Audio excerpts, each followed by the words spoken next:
بعض لوگوں کے سامنے جب ڈارونین ایوولوشن کے تعلق سے دلائل دیے جاتے ہیں تو وہ یہ سمجھتے ہیں کہ چونکہ یہ دلائل اتنے مضبوط ہیں لہٰذا ان کو قبول کر لیا جائے۔ میں ایک نام بتا دوں، ایک بڑی شخصیت ہیں کہ جنہوں نے قرآن کی تفسیر کے تعلق سے بہت کام کیا، اس میں کوئی شک نہیں، لیکن ان کی ایک کتاب ہے ڈاکٹر اسرار احمد مرحوم، انہوں نے اپنی کتاب میں ڈارونین ایوولوشن کو نہ صرف یہ کہ تسلیم کیا ہے بلکہ حضرت آدم علیہ السلام کو سب سے پہلا ہومو سیپین مانا ہے۔ ہومو سیپین یہ ایک ارتقائی اصطلاح ہے، یہ تمام کی تمام اصطلاحات اس کتاب میں موجود ہیں۔ ہومو سیپینز اور اس سے پہلے ہومو ایریکٹس اور اس سے پہلے ہومو ہیبلس، یہ تمام کی تمام اصطلاحات ہیں۔ تو پہلا جو ہومو سیپین کا مطلب ہے دانا انسان، تو سب سے پہلا دانا انسان، سب سے پہلے ہومو سیپین حضرت آدم علیہ السلام ہیں، جو جنت کے کسی باغیچے سے نہیں اترے بلکہ دنیا ہی میں کسی باغ میں تھے، وہاں سے اللہ سبحانہ و تعالیٰ نے ان کو باہر کر دیا۔ یہ پوری بات ڈاکٹر اسرار نے باقاعدہ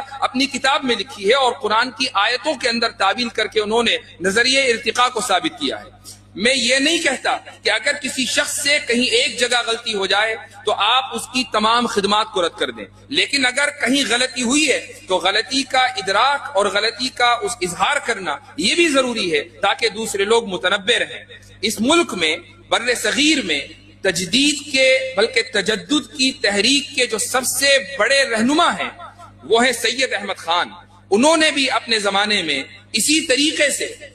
یہی رویہ اختیار کیا معذرت خواہی کا کہ ان کے سامنے جنت اور جہنم کے مسائل آئے تو جنت کو انہوں نے اچھی کیفیت اور جہنم کو انہوں نے بری کیفیت سے تعبیر کر دیا، ملائکہ کا انہوں نے انکار کر دیا وغیرہ وغیرہ۔ یہ بات میں نے اس لیے کہی چونکہ اگر ایک آدمی کی ایک میدان میں خدمات ہیں تو اس کا مطلب یہ نہیں ہے کہ وہ تمام کی تمام غلطیوں سے بری ہے۔ ایک آدمی نے اگر کسی ایک خاص میدان میں امت کے اوپر اور ملت کے اوپر احسان کیا ہے تو اس کا مطلب یہ نہیں ہے کہ آنکھ بند کر کے ہم اس کی تفسیر بھی قبول کریں گے اور اس کے فقہی مسائل بھی قبول کریں گے اور اس کے فتاوی بھی قبول کریں گے، ایسا نہیں ہے۔ اس کا احسان اپنی جگہ، لیکن جب بات قرآن کی آئے گی اور جب بات قرآن کی تعبیرات کی آئے گی، جب بات مسلمات کی آئے گی، اصولوں کی آئے گی، عقائد کی آئے گی، تو پھر بات رسول اکرم صلی اللہ علیہ وسلم سے چلے گی، صحابہ تک آئے گی، تابعین سے آئے گی، تبع تابعین سے آئے گی، محدثین اور ائمہ کی بات چلے گی، پھر تجدد پسندوں کی بات نہیں چلے گی اور ایسے حضرات کی ان تجدد پسندانہ عزائم کا اظہار بھی کیا جائے گا۔ پھر کسی کو برا لگے یا اچھا